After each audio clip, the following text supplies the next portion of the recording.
योग्य तो हमी भाव मिळाला पाहिजे, ह्याच्यासाठी आम्ही सगळे इथं आंदोलन करतोय। बारामती तालुक्यातले सगळे शेतकरी इथं उपस्थित आहेत, सर्वसामान्य जनता इथं आलेली आहे आणि आमची एकच मागणी आहे की कांद्याला हमी भाव मिळाला पाहिजे। डिझेल आणि पेट्रोलचे रेट वाढत चाललेत, वाहतुकीचे दर वाढत चाललेत, खताचे दर वाढत चाललेत, पण कांद्याला अजिबात भाव नाहीये। साधारण एकरी 70,000 ते 1,00,000 रुपये लागतात कांदा उत्पादन करण्यासाठी, पण आता फक्त 750 ते 1,000 रुपये टन असं कांद्याचा दर असल्यामुळं शेतकऱ्यांची खूप मोठी अडचण इथं तयार झालेली आहे। कांद्याचा तर प्रश्न आहेच, महागाई विरोधात आम्ही सगळे लढतोय, पण आता बारामती तालुक्यात गुन्हेगारी पण खूप वाढत चालली आहे। मला महिला येऊन भेटतायत, त्यांना आता बारामती सेफ वाटत नाहीये। परवा मी प्रांत कार्यालयात गेलेलो, तिथं मला काही महिला येऊन भेटले की अहो दादा, ही साहेबांची बारामती म्हणून, आदरणीय दादांची बारामती म्हणून ही बारामती ओळखली जाते आणि दादांची ही बारामती असल्यामुळं आम्हाला इथं सेफ वाटायचं।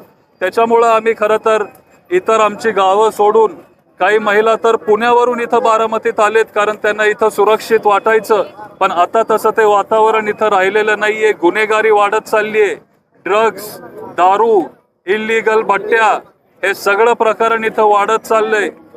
आम्हाला आता रस्त्यावर उतरल्याशिवाय कुठलाही पर्याय राहिलेला नाहीये, त्याच्यामुळं आम्हाला आता हे आंदोलन करावं लागतंय।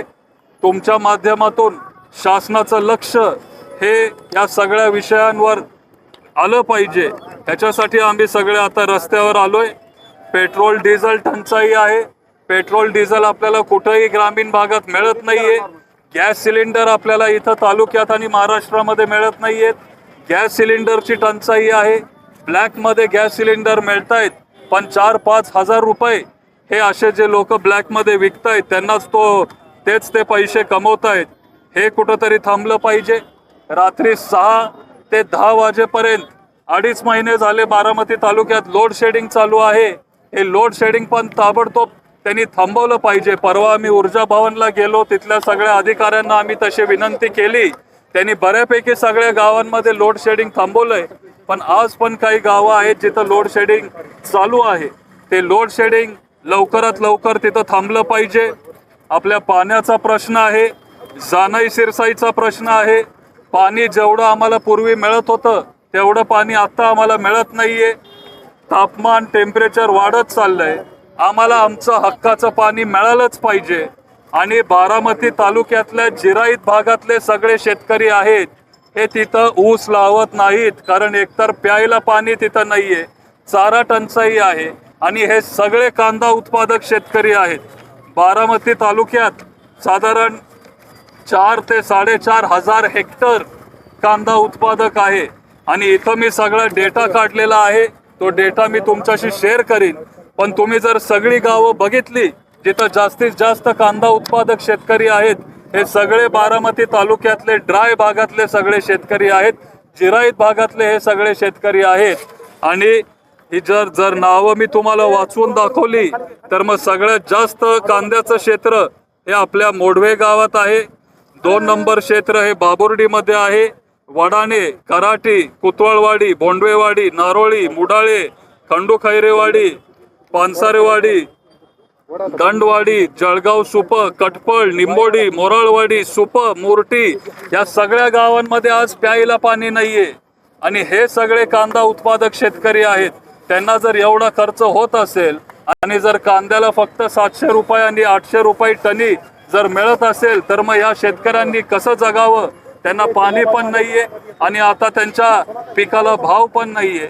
त्याच्यामुळे शासनाला आमच्याकडून विनंती आहे,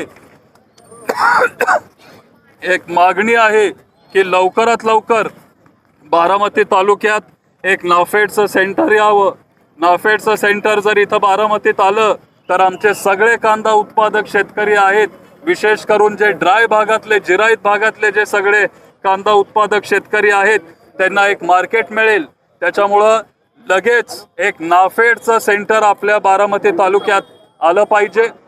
कांदा उत्पादक शेतकऱ्यांना तिथं दिलासा मिळाला पाहिजे। आज त्यांचं खर्च पण निघत नाहीये. त्याच्यामुळं कमीत कमी 1,500 रुपये आपल्या कांदा उत्पादक शेतकऱ्यांना तिथं अनुदान मिळालं पाहिजे आणि कांद्याला 3,000 रुपये भाव असा आपल्या शासनाने जाहीर केला पाहिजे.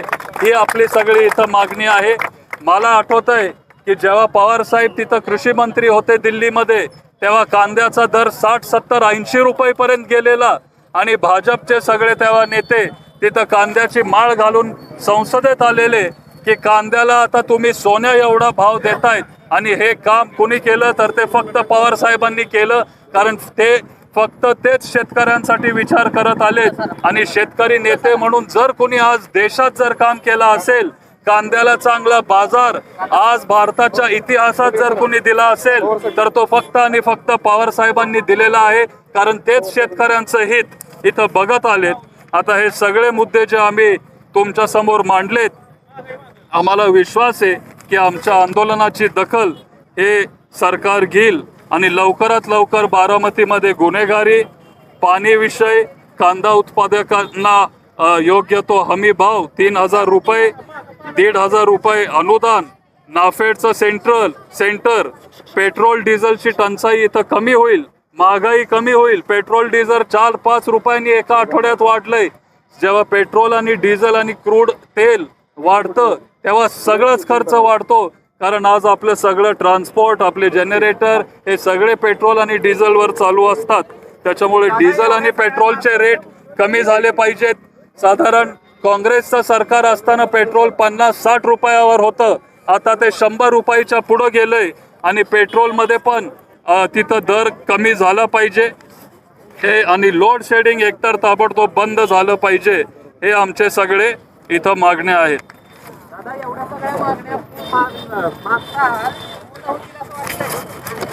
पूर्ण होतील असं खरं सांगायचं तर असं वाटत नाही पूर्ण होतील, कारण हे सरकार हे नेहमी शेतकऱ्यांच्या विरोधातलं राहिलेलं आहे.